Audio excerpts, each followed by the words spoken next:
Aku batuk captopril lisinopril. Kok bisa bikin batuk ya? Gimana ceritanya? Yuk check it out.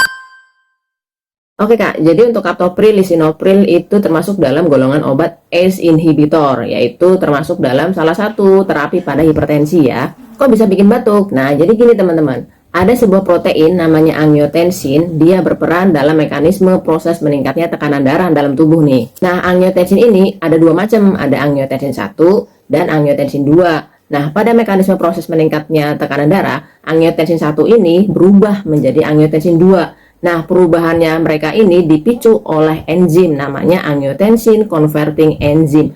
Nah, captopril lisinopril kerjanya di sini nih teman-teman. Dia menghambat enzim tersebut biar angiotensin 1 nggak berubah jadi angiotensin 2. Jadi tekanan darahnya turun nih teman-teman.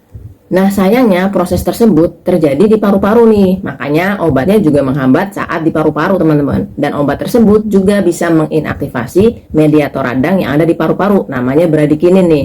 Karena bradikinin yang menjadi tidak aktif, so bisa potensi menimbulkan iritasi pada paru-paru dan merusak jaringan, akibatnya bisa bikin batuk, teman-teman. So, itulah mengapa untuk golongan obat ACE inhibitor seperti captopril, lisinopril, dan teman-temannya itu bisa menimbulkan batuk kering, teman-teman ya. Semoga menjawab Kak ya. Saya Apoteker Alfia, bye-bye.